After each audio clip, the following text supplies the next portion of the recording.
Hey, vous êtes passionné par les boys bands? Vous aimez la musique coréenne? Donc vous aimez normalement la K-pop. Mais connaissez-vous l'origine de cette musique? Connaissez-vous son histoire?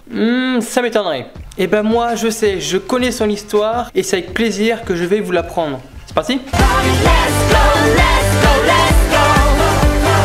Le phénomène K-pop est apparu dans la deuxième moitié du XXe siècle à la fin de la guerre, donc à un retour à un rythme de vie plus possible et propice au divertissement du pays. Et l'Amérique, sachez, l'Amérique est pour beaucoup de choses dans la croissance culturelle de la Corée. Car durant les années 1950 environ, les performances musicales organisées par les forces américaines dans leurs bases militaires et à l'extérieur feront découvrir à la Corée un nouveau genre musico-moderne. Le mélange des cultures occidentales et asiatiques permettra au divertissement coréen de prendre alors son essor.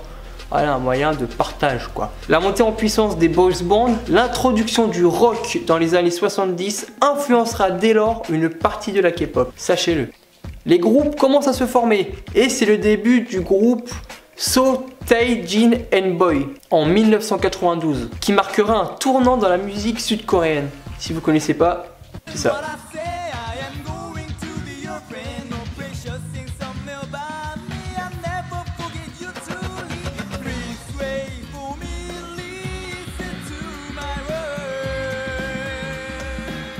Les années 90 sont encore plus dynamiques avec la fondation de nombreuses maisons de disques comme la célèbre SM Entertainment créée en 1995, ce qui a permis le lancement des groupes des EXO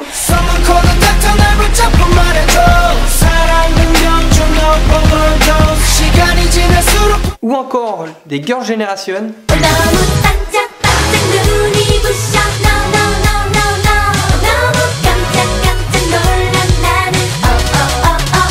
les Super Junior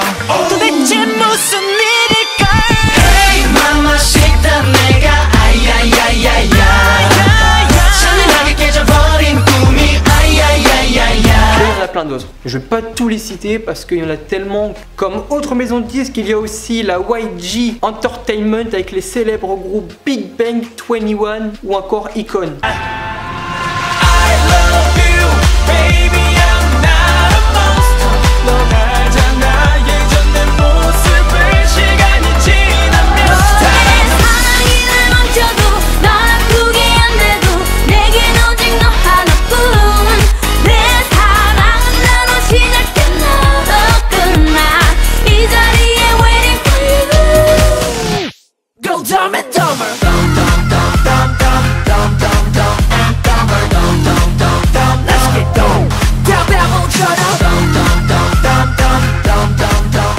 Et ensuite vient un petit peu plus après la JYP Entertainment avec les célèbres groupes les 2PM,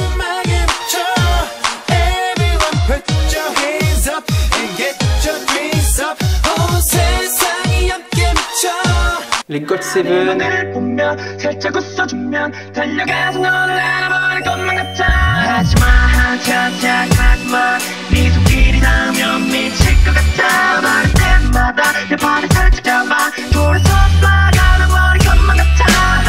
les Misa,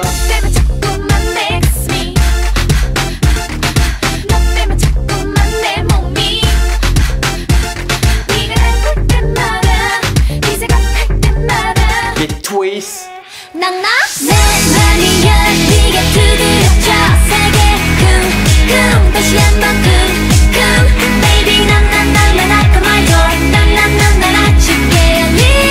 avec la mondialisation, la K-pop ne cesse de gagner du terrain sur les marchés étrangers et en dehors de l'Asie, notamment aux États-Unis, en Europe, au Canada et même en Australie. Donc pour vous dire que la K-pop commence à faire le tour du monde encore plus fort.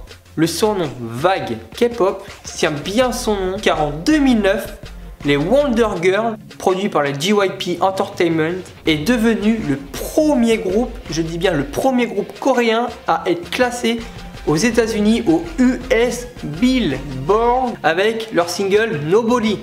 C'est énorme!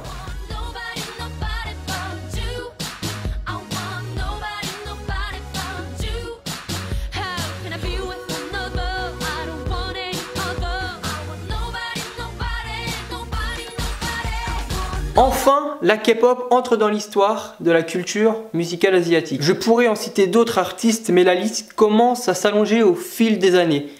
Je vais juste m'arrêter sur une musique. Tout le monde la connaît. C'est Bonamana des Super Junior.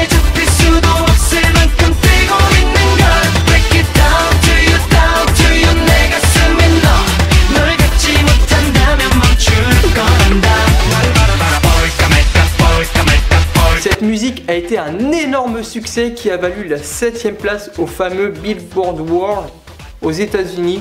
Ça, c'est énorme.